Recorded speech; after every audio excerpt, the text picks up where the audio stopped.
Hello dear.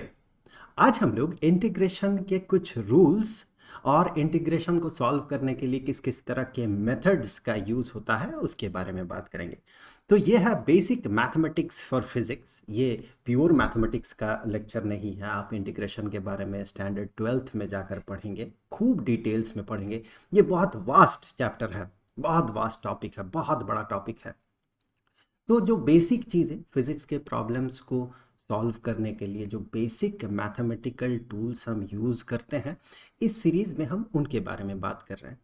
तो इससे पहले इंटीग्रेशन के 3 वीडियोस में हमने देखा कि सबसे पहले देखा कि इंटीग्रेशन का यूज़ किस तरह से होता है। फिर हमने देखा कि इंटीग्रेशन का मैथमेटिकल मीनिंग क्या है, जिसे समझने के लिए हमने फर्स्ट प्रिंसिपल से एक फंक्शन के इंटीग्रेशन को सॉल्व किया था। एंड देन हम लोगों ने ये देखा कि इंटीग्रेशन डेरिवेशन का उल्टा क्यों होता है, डिफरेंशिएशन का उल्टा क्यों होता है। ये चौथा वीडियो है। यहाँ पर हम लोग कुछ रूल्स और मेथड्स के बारे में बात करेंगे, कुछ बेसिक से रूल्स और कुछ जो जो सबसे फंडामेंटल मेथड है उसके बारे में बात करेंगे। तो देखिए, इससे पहले पहले वाले वीडियो में हमने देखा था कि कुछ बिल्कुल सिंपल फंक्शंस के इंटीग्रेशन किस तरह का होता है, उसके लिए जो इंटीग्रल बनता है वो किस तरह का बनता है। तो यहाँ पर लिस्ट में आपको दिख रहा है। ये कुछ ट्रिगोनोमेट्रिक फंक्शंस के लिए भी यहाँ पर आपको लिस्ट में दिख रहा है, जो कि पहले वाले वीडियो में हम लोगों ने थोड़ा सा डिटेल्स में बात किया था। अभी हम लोग देखेंगे कि अगर इस तरह का सिंपल फंक्शन ना हो और हमें इंटीग्रेट करना पड़े, तो उस सिचुएशन में हम किस किस तरह के सिचुएशन में कैसे रूल्स को फॉलो करते हैं। तो देखिए, कभी ऐसा सिचुएशन आएगा, वैसे इसके बारे में हम लोगों ने पहले वाले वीडियो में बात किया था। कभी ऐसा सिचुएशन आएगा कि कोई एक फंक्शन रहेगा जिसे हमें इंटीग्रेट करना होगा, वो नोन फंक्शन होगा, उसका इंटीग्रेशन नोन होगा, लेकिन उसके साथ एक कांस्टेंट मल्टीप्लाइड होगा। वैसे सिचुएशन में हम क्या करेंगे।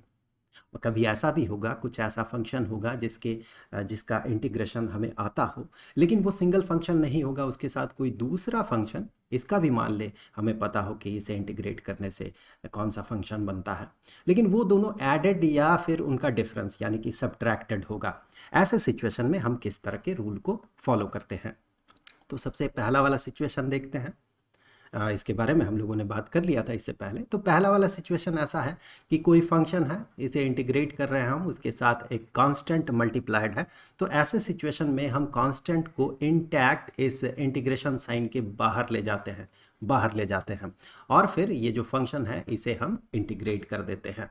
यहाँ पर सी लिखने की ज़रूरत नहीं है, क्योंकि यहाँ इंटीग्रेट करेंगे तो इंटीग्रेट करने के बाद हमें ये कांस्टेंट ऑफ इंटीग्रेशन मिलेगा, तो इसे यहाँ से हटा दिया जाए। कुछ एग्जांपल्स देख लेते हैं, ये क्लियर हो जाएगा। जैसे कि integration of 5 into sine of x d x. तो देखिए, sine of x d x इसे इंटीग्रेट करना हमें आता है। हमें पता है ये बराबर हो जाता है नेगेटिव कोसाइन ऑफ एक्स के, लेकिन उसके साथ ये 5 मल्टीप्लाइड है। तो यही वाला रूल हम फॉलो करेंगे कि एक कांस्टेंट मल्टीप्लाइड है इस फंक्शन के साथ। तो 5 into sine of x d x, इसे इंटीग्रेट करेंगे जब, तो हम इस 5 को बाहर ले जाएंगे इंटीग्रल साइन के, और फिर sine of x d x इसे हम इंटीग्रेट कर देंगे। हमें पता है sine of x d x, इसे इंटीग्रेट करने से हमें मिलता है negative cosine of x. Well, तो 5 into negative of cosine of x, और इसके साथ हमें एक कांस्टेंट ऑफ इंटीग्रेशन ऐड करना होगा। वेल, तो the final answer is -5 into cosine of x plus a constant of integration. इसी तरह का एक और प्रॉब्लम देख लेते हैं। देखिए, यहाँ पर एक्स क्यूब डी एक्स, इसे हम इंटीग्रेट कर सकते हैं, लेकिन उसके साथ ये 3 मल्टीप्लाइड है। तो उसी तरीके से हम 3 को बाहर ले जाएंगे और एक्स क्यूब डी एक्स इसे हम इंटीग्रेट करेंगे।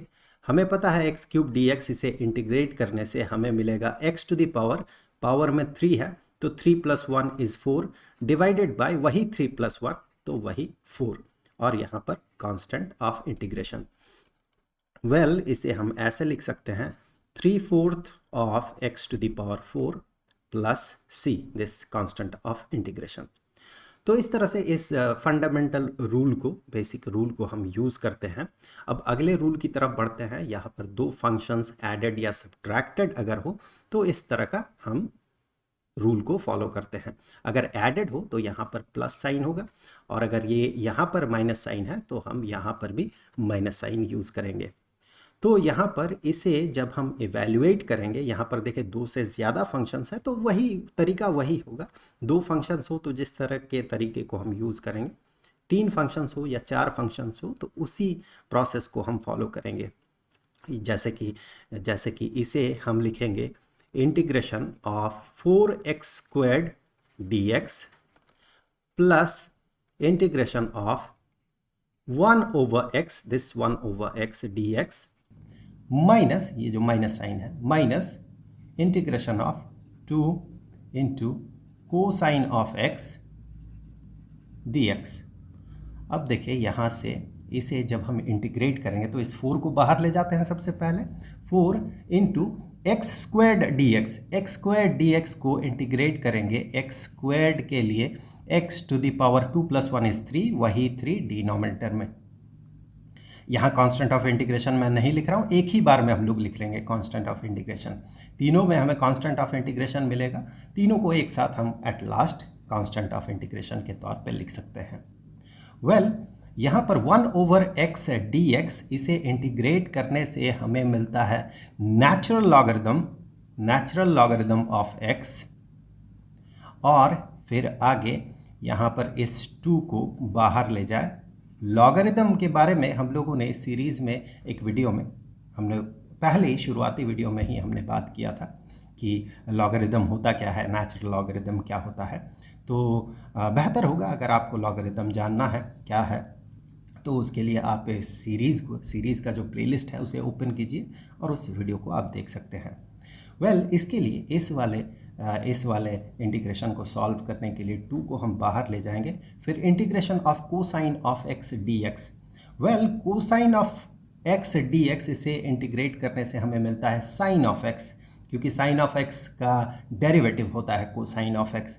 तो यहाँ पर हमें मिलेगा sine of x, so sine of x, bracket, चलिए ब्रैकेट हटा ही देते हैं, इससे पहले हमने ब्रैकेट यूज़ नहीं किया। तो यहाँ पर sine of x, 2 into sine of x, और at last this constant of integration. इसे थोड़ा सजा के आप ऐसे लिख सकते हैं, 4/3 यहाँ पर x³ plus natural logarithm of x minus 2 into sine of x plus constant of integration. Well, तो ये सेकंड रूल था। ये दोनों रूल बड़ा ही सिंपल है, ये कुछ बिल्कुल बेसिक सा रूल है। मैं फिर से आपको बता दूं कि इंटीग्रेशन ये टॉपिक जो है ये बहुत बड़ा टॉपिक है, तो कुछ वीडियोस में इसे कवर करना संभव नहीं है। आप स्टैंडर्ड 12th में जाएंगे तो फिर मैथमेटिक्स के क्लास में, लेक्चर में आप इंटीग्रेशन सीखेंगे। ये चूँकि 11th स्टैंडर्ड के फिज़िक्स के लिए है, हम शुरुआत में देख लेते हैं कुछ मैथमेटिकल टूल्स जो कि आगे फिज़िक्स में यूज़ होता है। तो इसीलिए यहाँ पर हम लोग बिल्कुल बेसिक चीज़ों पे बात कर रहे हैं ताकि इंटीग्रेशन का आइडिया आपको लग जाए। जो बेसिक टूल्स है, जैसे कि इससे पहले हम लोगों ने डिफरेंशिएशन पे बात किया था, उसका बेसिक आइडिया आपको मिल जाए ताकि जब फिज़िक्स के प्रॉब्लम्स में उसका एप्लीकेशन हो तो आप उसे अप्लाई कर पाएँ, सिंपल वे में उसे अप्लाई कर पाएँ। और साथ ही साथ जब कुछ कॉम्प्लिकेटेड सिचुएशन आएगा तो वहाँ का जो प्रोसेस होगा या रूल होगा, ताकि आप उस रूल को समझ पाए, इसीलिए यहाँ पर हम लोग कुछ बेसिक ओवरव्यू जो होता है मैथमेटिकल टूल्स का, उन टूल्स का ओवरव्यू ले रहे हैं इस सीरीज़ में। वेल, तो ये दूसरा रूल था। अब कुछ मेथड्स होता है इंटीग्रेशन को सॉल्व करने के लिए, जैसे कि integration by substitution, integration using partial fractions, integration by parts. यहाँ पर हम लोग जो सिंपल है, सबसे सिंपल तरीका जो है इंटीग्रेशन बाय सब्स्टिट्यूशन, उसे देखेंगे, उसके कुछ एग्जांपल्स को सॉल्व करेंगे। इंटीग्रेशन यूजिंग पार्शियल फ्रैक्शंस या फिर इंटीग्रेशन बाय पार्ट्स, इसे इस सीरीज़ में अभी के लिए हम लोग इसे सस्पेंड कर रहे हैं, या फिर इसे मुझे कहना चाहिए कवर नहीं करेंगे, क्योंकि इसे जानने के लिए या इसे अप्लाई करने के लिए और भी बहुत सारी चीज़ें, कुछ ऐसे रूल्स फॉलो होंगे जो कि हम लोग अभी तक पढ़े नहीं हैं। और इंटीग्रेशन बाय पार्ट्स, जिसके लिए मुझे ऐसा लगता है कि डिफरेंशिएशन का एक फंडामेंटल आइडिया होने के साथ साथ कुछ इंट्यूटिव आइडिया भी चाहिए होता है, ताकि वो जो फार्मूलाज है फार्मूलाज बड़े फ्रिक्वेंटली हमारे दिमाग में आ जाए, तभी जाके इंटीग्रेशन बाय पार्ट्स का मज़ा आता है या उसे हम लोग ठीक तरीके से अप्लाई कर पाते हैं। वैसे इन चीज़ों को समझना है तो आप किसी भी मैथमेटिक्स के लेक्चर के स्टैंडर्ड 12th के इंटीग्रेशन के वीडियोज़ को देख लीजिए, तो आपका ये सारा क्लियर हो जाएगा। तो कुछ बेसिक आइडिया लेने के लिए हम लोग मेथड्स ऑफ इंटीग्रेशन का एक तरीके को या एक मेथड को चूज़ कर रहे हैं जो कि आसान है, इंटीग्रेशन बाय सब्स्टिट्यूशन, और ये फ्रीक्वेंटली यूज़ भी होता है, बहुत कॉमन यूज़ होता है इसका। सिंपल इंटीग्रेशन में भी इसका यूज़ हो जाता है। तो फिर यहाँ से हम लोग कुछ एग्जाम्पल कंसिडर करेंगे तो हमें समझ में आ जाएगा इंटीग्रेशन बाय सब्स्टिट्यूशन किसे कहा जाता है। जैसे कि यहाँ पर है कोसाइन ऑफ 5x dx। हमें पता है कोसाइन ऑफ x dx, इसका इंटीग्रेशन क्या होता है, ये होता है नेगेटिव ऑफ साइन, माफ कीजिएगा, साइन ऑफ x। लेकिन यहाँ पर x नहीं है बल्कि 5 ऑफ x है। तो इसे वैसे तो आप सिंपली चेक करते हुए एंटी डिफरेंशिएशन के तौर पे कुछ फंक्शन को चूज़ करते हुए उसे डिफरेंशिएट करते हुए आप चेक कर सकते हैं, बड़े आसानी से चेक कर सकते हैं। फिर भी यहाँ पर इंटीग्रेशन बाय सब्स्टिट्यूशन का आइडिया लेने के लिए इसे हम सब्स्टिट्यूशन से सॉल्व करेंगे। हम क्या करते हैं, यहाँ पर 5x को y मान लेते हैं। हम यहाँ पर कंसिडर करते हैं लेट 5x y है, तो हमने 5x को y से सब्स्टिट्यूट कर दिया। अब देखिए ये कौन सा फॉर्म लेगा, integration of cosine of y dx। अब देखिए यहां पर कोसाइन ऑफ y, अगर यहां पर dy रहता तो हम बड़े आसानी से इसे इंटीग्रेट कर पाते, ये साइन ऑफ y हो जाता। लेकिन यहां पर x है, dx है, इसे dy में हमें कन्वर्ट करना होगा, तब जाके ये इंटीग्रेशन पॉसिबल होगा, क्योंकि यहाँ पर जो वेरिएबल होगा यहाँ पर भी वही वाला वेरिएबल होना चाहिए। तो फिर इस dx को dy में कन्वर्ट करने के लिए हम क्या कर सकते हैं, x और y के बीच कोई रिलेशन हमें पता है क्या? हाँ, हमने कंसीडर किया है x और y के बीच का रिलेशन। अगर x और y के बीच का रिलेशन हमें पता हो तो फिर हम dx और dy के बीच में भी रिलेशन पता कर सकते हैं। कैसे? अगर हम दोनों साइड को x के रेस्पेक्ट में डिफरेंशिएट कर दे तो, अगर हम दोनों साइड को x के रेस्पेक्ट में डिफरेंशिएट करते हैं तो ये बन जाएगा d dx of 5x is equal to d dx of y, उसी को हम dy dx कह सकते हैं, d dx ऑफ y। अब यहाँ से 5x को डिफरेंशिएट करने से ये बन जाता है 5, ये कांस्टेंट है, इसे इंटैक्ट बाहर ले जा सकते हैं हम। सो 5 into D d x of x या फिर dx ओवर dx, तो ये तो 1 बन जाएगा। So 5 is equal to dy dx, और dx को हमें हटाना है तो this dx is equal to dy divided by 5। तो फिर यहाँ पर dx के जगह पे dy डिवाइडेड बाई 5 हम सब्स्टिट्यूट कर सकते हैं। So cosine of y into dy divided by 5 तो कांस्टेंट है, उसे हम इंटीग्रल साइन के बाहर ले जा सकते हैं, तो हमने उसे बाहर भेज दिया 1 over 5, I am sorry, this is 1 over 5। So 1 over 5 into cosine of y dy। चलिए इसे थोड़ा ठीक से लिख लेते हैं। सो 1 ओवर 5, इसे हम इंटीग्रेशन साइन के बाहर ले जा रहे हैं। अब देखिए ये कोसाइन ऑफ y dy, इसे इंटीग्रेट करने से हमें मिलेगा साइन ऑफ y। लेकिन यहाँ पर देखिए जो क्वेश्चन है, क्वेश्चन के हिसाब से हमें यहाँ कांस्टेंट ऑफ इंटीग्रेशन पुट कर देना चाहिए। क्वेश्चन के हिसाब से देखें तो यहाँ पर जो वेरिएबल है वो वेरिएबल x है, x के रेस्पेक्ट में इंटीग्रेशन हो रहा है, तो फिर यहाँ पर हमें x लाना होगा। y तो हमने माना है, इंटरमीडिएट टर्म के तौर पे हमने उस वेरिएबल को इंट्रोड्यूस किया है जो कि x डिपेंडेंट है, लेकिन उसे अभी हमें हटाना होगा क्योंकि हमने उसे इंट्रोड्यूस किया बाय फोर्स, तो उसे अभी हम लोग हटाएंगे। कैसे हटाएंगे?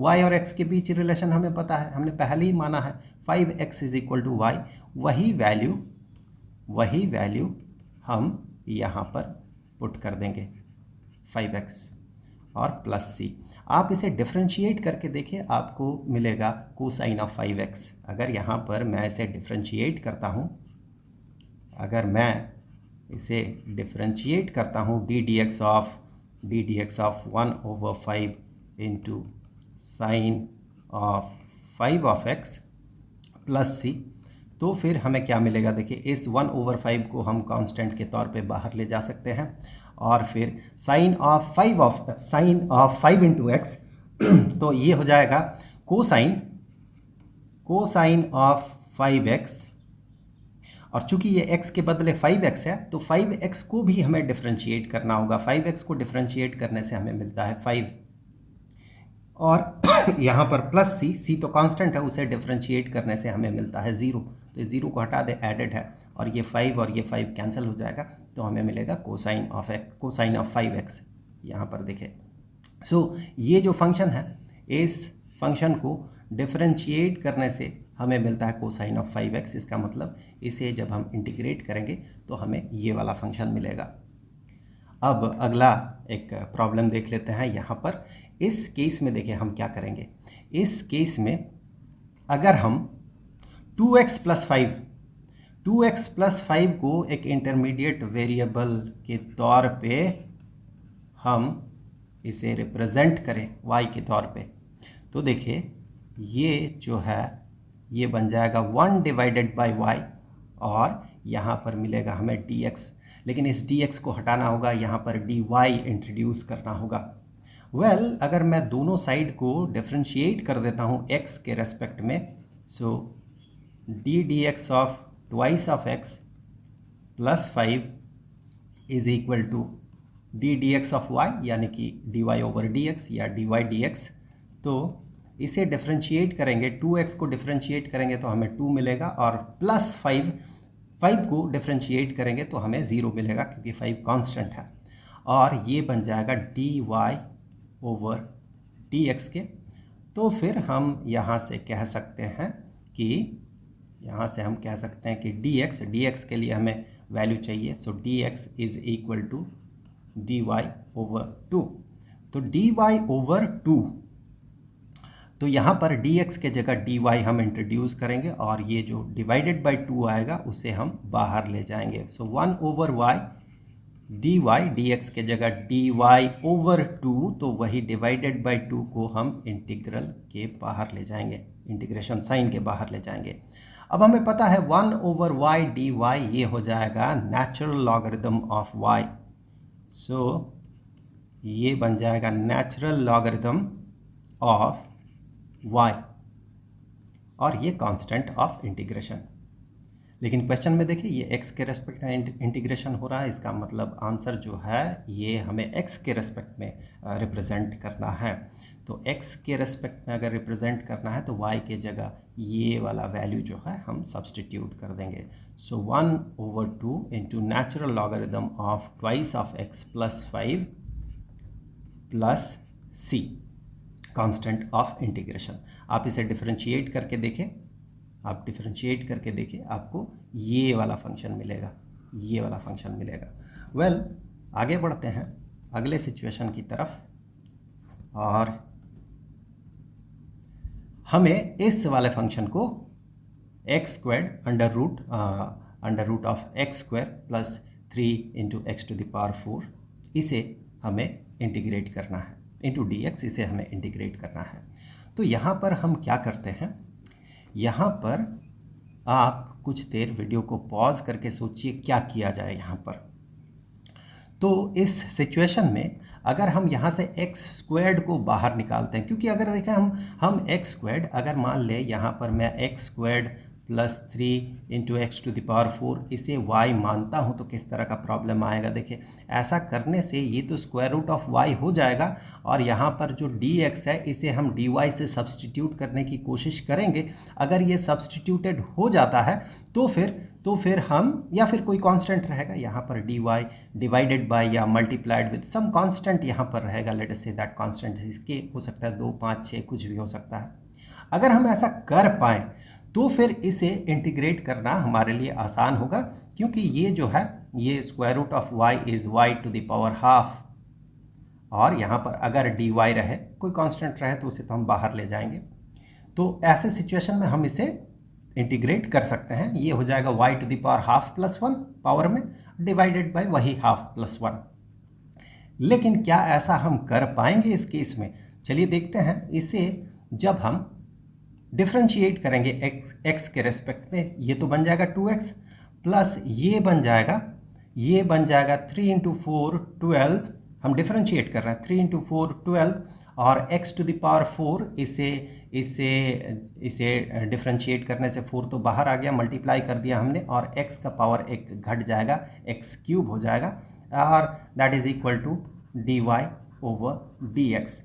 यहाँ पर प्रॉब्लम क्या है, देखिए ये जो है dx, अगर हम dx के लिए वैल्यू पता करें तो ये जो टर्म है ये टर्म डिनोमिनेटर में आ जाएगा, dy ओवर ये वाला टर्म, तो वो और कॉम्प्लिकेटेड हो जाएगा। यहाँ पर ये फंक्शन तो रहेगा ही, ये dx को अगर सब्सटीट्यूट करेंगे तो यहाँ dy तो आ जाएगा, ये वाला dy यहाँ पर तो आ जाएगा, लेकिन डिनोमिनेटर में x का एक फंक्शन आ जाएगा जिसे सॉल्व करना संभव नहीं होगा, क्योंकि जो वेरिएबल अब बना वो वेरिएबल y है, x नहीं है, तो x का टर्म यहाँ पर रह जाएगा, तो उसे सॉल्व करना बड़ा मुश्किल होगा। ऐसे सिचुएशन में हम क्या करते हैं, यहाँ पर क्या करेंगे, ऐसे सिचुएशन में कोशिश करके देखते हैं। अगर हम यहाँ से x स्क्वायर्ड को स्क्वायर रूट के बाहर ले जाते हैं पहले, तो कैसा सिचुएशन होगा। देखिए x स्क्वायर को स्क्वायर रूट के अगर हम बाहर ले जाते हैं तो फिर वो बन जाएगा x और स्क्वायर रूट के अंदर हमने x स्क्वायर को बाहर भेजा है तो ये 1 प्लस 3 और x स्क्वायर चला गया तो 3 into x square. So x square into x square ये होता है x टू द पावर 4। एक एक्स स्क्वायर को हमने स्क्वायर रूट के बाहर निकाल दिया है। वेल dx, अब यहाँ पर अगर हम 1 प्लस 3 इंटू एक्स स्क्वायर इसे अगर हम y मानते हैं तो फिर जब हम डिफरेंशिएट करेंगे दोनों साइड को, ये तो 0 बन जाएगा डिफरेंशिएट करने से, 1 ये इसे डिफरेंशिएट करें तो 0 बन जाएगा, और 3x स्क्वायर्ड इसे जब हम डिफरेंशिएट करेंगे तो 3 इंटू ये x स्क्वायर्ड को डिफरेंशिएट करेंगे तो 2 आएगा, मल्टीप्लाइड होगा यहाँ पर, और x to the power 2 minus 1 is 1, so that is equal to dy over dx। तो यहाँ से हम कह सकते हैं कि dx is equal to x dx, माफ़ कीजिएगा x dx, x को रख देते हैं यहाँ पर x dx is equal to dy over 6, 3 into 2 is 6। हमने x dx क्यों कंसिडर किया यहाँ पर, क्योंकि हमारे पास यहाँ पर देखिए x dx है, x इंटू डी एक्स, सो उस x इंटू डी एक्स को हम dy ओवर 6 मानेंगे। सो 1 ओवर 6 इंटू ये जो है स्क्वायर रूट के अंदर ये वाला टर्म तो y है, so square root of y, और x dx हो जाएगा dy ओवर 6, तो ये डिवाइडेड बाय 6 यहाँ तो है ही, और ये dy सो ये बन जाएगा 1/6 of integration of y to the power half dy। और हमें पता है ऐसे सिचुएशन में हम कैसे अप्रोच करते हैं। सो 1/6 तो रह गया, और y to the power half dy इसे जब हम इंटीग्रेट करेंगे तो y to the power half plus 1 divided by वही हाफ प्लस 1, और फिर हमें यहाँ पर कांस्टेंट ऑफ इंटीग्रेशन लिखना होगा। So 1/6 into y to the power 3 over 2 divided by 3 over 2। अब प्लस c, अब देखिए यहाँ से हम इसे जस्ट सॉल्व करना है और कुछ बाकी नहीं है। 1/6 इंटू ये 3 जो है 2 को न्यूमरेटर में भेज दिए, इंटू 3 डिनोमिनेटर में आ गया, और माफ़ कीजिएगा 3 डिनोमिनेटर में रह गया, और y to the power 3 over 2, तो y को हम सब्सटीट्यूट कर देते हैं यहाँ से इस वाला फंक्शन से। So 1 plus 3x squared to the power 3 over 2 plus constant of integration. इसके लिए यहाँ पर इसे सॉल्व करेंगे तो ये 3 बन जाएगा, तो ये 1 डिवाइडेड बाई 9 बन जाएगा। सो यहाँ पर ये बन गया 1 divided by 9। So this is the final answer. So 1 divided by 9, आप इसे डिफ्रेंशिएट करके देख ले इस वाले फंक्शन को। So 1 divided by 9 into 1 plus 3x squared to the power 3/2 plus constant of integration. तो इस तरह से हम लोग इंटीग्रेशन बाय सब्स्टिट्यूशन को यूज़ करते हैं कि हम इंटरमीडिएट वेरिएबल एक इंट्रोड्यूस कर लेते हैं सुविधा अनुसार, जो जैसा सिचुएशन है उस सिचुएशन के लिए रिक्वायर्ड जो है वैसा हम कंडीशन क्रिएट करने की कोशिश करते हैं ताकि जो है dx dy से सब्स्टिट्यूटेड हो जाए। ऐसा सिचुएशन हम बनाने की कोशिश करते हैं ताकि इसे हम सिंप्लीफाई कर सकें और फिर हम उसे सब्स्टिट्यूट करके इसे इस तरह से सॉल्व करते हैं। सो इसे इंटीग्रेशन बाय सब्स्टिट्यूशन कहा जाता है। और ऐसे ही और भी बहुत सारे मेथड्स हैं इंटीग्रेशन के। फ़िलहाल के लिए उसे अभी ग्रास्प कर पाना या समझ पाना अभी फ़िलहाल के लिए थोड़ा मुश्किल होगा, क्योंकि आप 11th स्टैंडर्ड के शुरुआत में ही हैं। अभी तो बहुत कुछ जानना है, जैसे कि ट्रिगोनोमेट्री को जानेंगे, फिर जाके इंटीग्रेशन और डिफरेंशिएशन पूरी तरह से समझ पाएंगे, क्योंकि कुछ ट्रिगोनोमेट्रिक फंक्शंस ऐसे हैं जिसके बारे में आप लोगों ने स्टैंडर्ड 9 10th में नहीं पढ़ा है। इन्वर्स ट्रिगोनोमेट्रिक फंक्शन, उनका यूज़ होता है इंटीग्रेशन और डिफरेंशिएशन में। तो स्टैंडर्ड 11th में ही आप मैथमेटिक्स के 3rd चैप्टर में जाके आप सीखेंगे कि ट्रिगोनोमेट्री जो 11th स्टैंडर्ड 11-12 स्टैंडर्ड के लिए ज़रूरी है, उतना ट्रिगोनोमेट्री आप सीख जाएंगे। उसके बाद चीज़ों को समझना आपके लिए थोड़ा ज़्यादा आसान होगा। तो आई होप कि वीडियो आपके लिए हेल्पफुल रहा होगा। अब आगे हम लोग आगे के मुद्दों पर बात करेंगे। तो नेक्स्ट वीडियो का लिंक आपको यहाँ पर स्क्रीन पे मिल जाएगा। तो जाते जाते मैं आपको बता दूँ कि पूरे प्लेलिस्ट का जो लिंक है वो लिंक आपको नीचे डिस्क्रिप्शन बॉक्स में मिल जाएगा। तो जल्द मिलते हैं अगले वीडियो में, तब तक के लिए खुश रहें। Good bye.